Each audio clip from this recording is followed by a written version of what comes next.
अस्सलामुअलैकुम। कभी कभी जिंदगी में ऐसा वक्त आता है जब लगता है कि बस सारे रास्ते बंद हो गए हैं, मुश्किलात इतनी बढ़ जाती हैं कि समझ नहीं आता क्या करें। ऐसा महसूस होता है जैसे तकदीर पर ताला लग गया हो। तो ऐसे में क्या कोई हल है? आज हम साहब की तालीमात की रोशनी में इसी सवाल का जवाब ढूंढने की कोशिश करेंगे।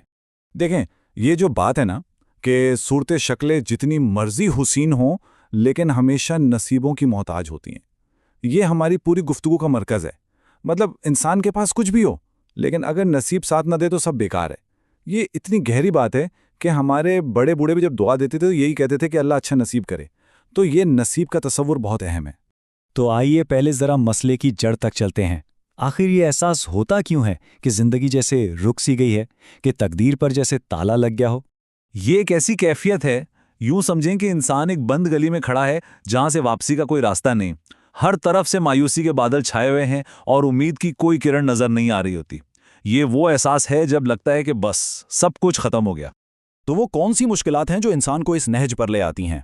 अक्सर देखा गया है कि कामों में बार बार रुकावटें आ रही होती हैं, माली तंगी जान नहीं छोड़ती, कुछ लोग बेऔलादी का दुख झेल रहे होते हैं, या फिर रिश्तों में ऐसी गांठें पड़ जाती हैं जो सुलझती नहीं, और कभी कभी तो ऐसी लाइलाज बीमारियां भी घेर लेती हैं कि डॉक्टर भी जवाब दे देते हैं। अच्छा, तो ये तो हो गए मसाइल, लेकिन क्या इनका कोई हल भी है? जी बिल्कुल।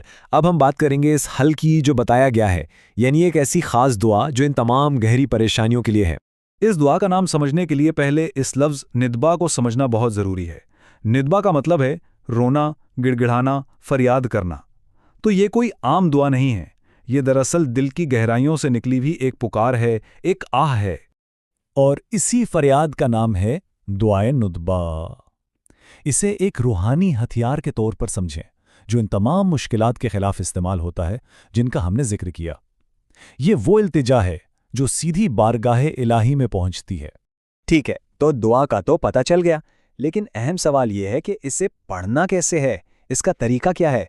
चलें अब इस पर बात करते हैं। इसका तरीका बहुत सीधा साधा है, 4 स्टेप्स हैं। सबसे पहला कदम, इसे पढ़ने का बेहतरीन वक्त फजर की नमाज के बाद है, या फिर पीर के दिन भी पढ़ सकते हैं। दूसरा कदम यह है कि इसका सवाब बीबी फातिमा सलामुल्लाह अलैहा की बारगाह में हदिया करें। तीसरा, इमाम ज़माना का वसीला पेश करें। और फिर चौथे और आखिरी कदम में जो भी आपकी खास हाजत या परेशानी है वो अल्लाह के हुजूर बयान करें। अच्छा, तो ये अमल करने से होगा क्या? इसके असरात क्या हैं? जो फ़वायद बताए गए हैं वो वाकई हैरानकुन है और इनका दायरा बहुत वसी है, यानी ज़िंदगी के तकरीबन हर बड़े मसले का हल इसमें मौजूद है।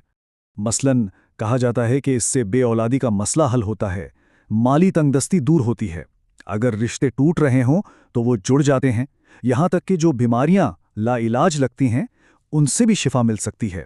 पढ़ाई में कामयाबी के लिए या अगर कोई सफ़र पर जा रहा है तो उसके लिए भी ये दुआ बहुत कारआमद है।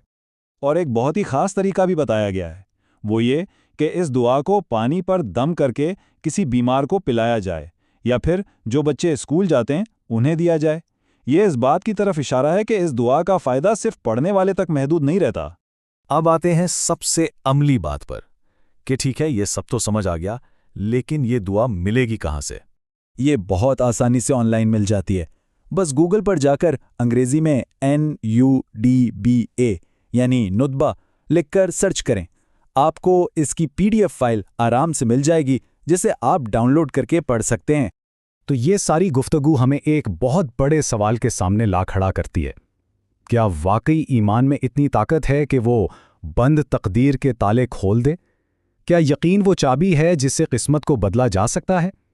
ये एक ऐसा सवाल है जिस पर गौर करना बहुत ज़रूरी है।